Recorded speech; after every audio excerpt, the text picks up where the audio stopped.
해발 125m, 고양시 덕양산 정상인데요.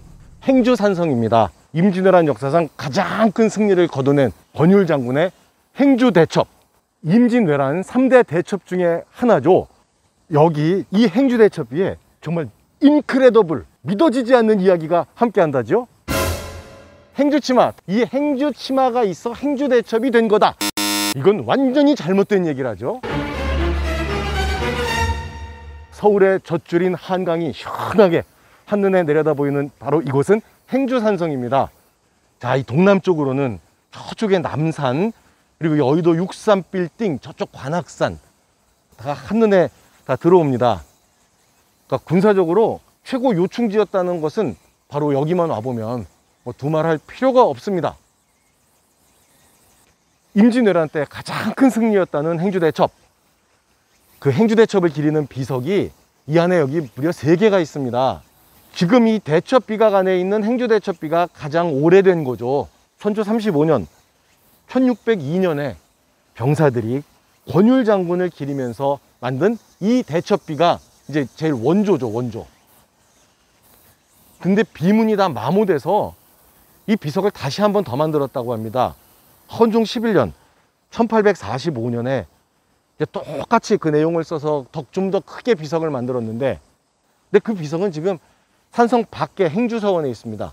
그 비석에 진짜 어마무시한 놀라운 이야기가 담겨 있답니다.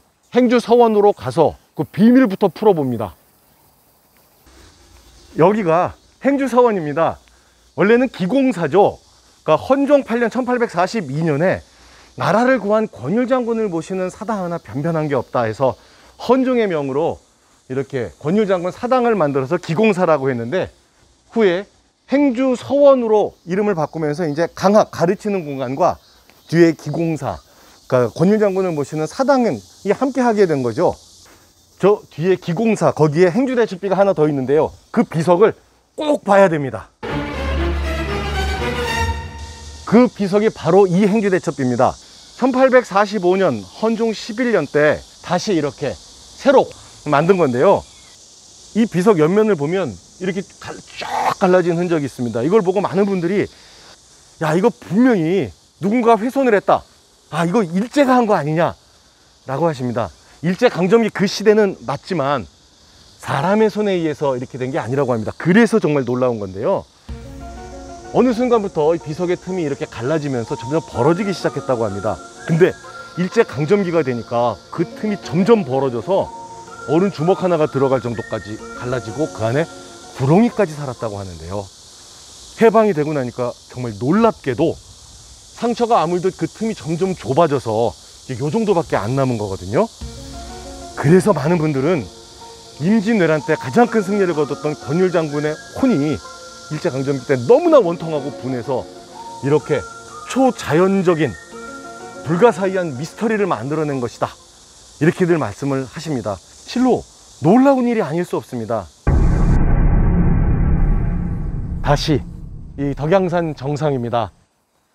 정상에 있는 저 하늘을 찌를 듯한 저 가장 큰 행주대첩비는 1968년 권율 장군과 이 행주대첩의 승리를 이끌어낸 우리 선조들을 기리기 위해 우리 후손들이 세운 겁니다. 비문의 내용도 한글로 쓰여 있어서 행주대첩 과연 어떤 의미인지 이제는 우리가 쉽게 읽을 수가 있죠. 그리고 임진왜란 때 가장 치열한 전투가 벌어졌던 이 서북쪽으로는 저 행신역, 북한산 백운대, 만경대, 그리고 비봉, 여기가 다 한눈에 들어오죠. 1593년 2월 12일 새벽 6시 고니씨 부대 1차 공격으로 시작해서 총 7차례 33,000병력의 왜구들은 이 행주산성의 북서쪽 방향에서 쳐들어오게 됩니다. 지금 산책로처럼 조성되어 있는 여기는요, 산성 서북쪽에 있는 사실 토성입니다. 토성. 이 토성은 근데 삼국시대에 만들어진 거라죠. 그러니까 삼국시대부터 이곳이 정말 최고의 군사 요충지였다는 얘기겠죠. 근데 임진왜란 때는 이 산성 안에 뭐 민관군, 승군까지 다 합쳐서 겨우 2,300명이 있었다고 합니다. 2,300대 33,000의 전투. 여기서 우리는 세계 전쟁사에 길이 빛날 그런 대승을 거두게 되는데요. 10배가 넘는 왜구를 물리친 행주대첩. 이 행주대첩이 왜 중요하냐면 이때 이 큰 승리로 인해 그 이후부터는 한수 이북, 즉 한강 북쪽으로는 왜구들이 얼씬도 못할 정도가 됐다고 하니까 정말 행주대첩의 그 위상, 지위를 알 수 있겠죠.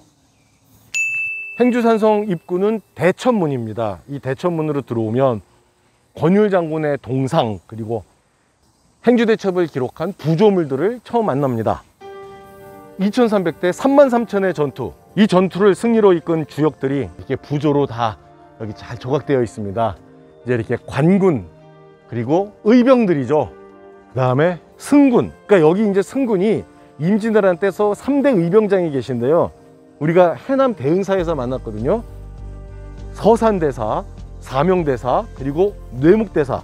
근데 바로 이 행주산성에서 대승을 거둔 이 승군의 지휘관이 바로 뇌묵대사 처형이셨다고 하죠.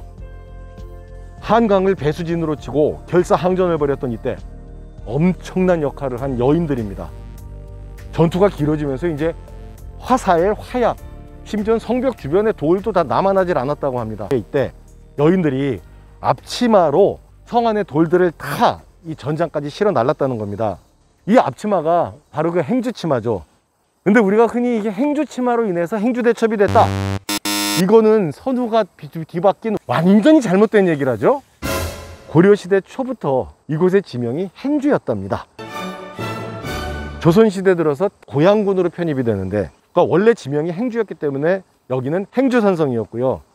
이 행주산성에서 여성들의 그 앞치마가 대승을 이끄는데 혁혁한 공을 세워서 그때부터 그 앞치마가 행주치마라고 불리게 된 거라죠. 그러니까 행주치마로 행주대첩이 된 게 아니라 행주대첩으로 행주치마가 됐다는 얘기죠. 당시 실생활에서 우리 여인들하고 그냥 가장 밀착된 것이 이 앞치마였을 텐데, 여기에 행주치마라고 이름을 붙인 걸 보면 행주대첩은 정말 우리의 자긍심이고 자랑이었다는 얘기, 바로 그 증거 아닐까요? 행주산성 역시 지금도 이렇게 우리 생활 속 한가운데 있는 것 같습니다. 왜냐하면 행주산성은 이제 멋진 산책 코스고 자전거 매니아들의 라이딩 명소, 또 한강을 보면서 일몰을 바라보는 최적의 명소, 그리고 워낙 맛있는 음식점들이 모여있기로 유명한 곳이 됐거든요. 그러니까 수도권에 있다면 꼭 여행 가듯이 오지 않더라도 그냥 편하게 들려볼 수 있는 그런 곳인데요. 생활 속의 역사 유적지로는 이 행주산성 거의 뭐 최적의 코스가 아닐까, 그런 생각이 듭니다. 너무 반갑습니다. 네, 반갑습니다. 예. 꼭 구독해 주셔야 돼요. 오늘. 하신 지 오래되셨어요? 아, 예, 감사합니다.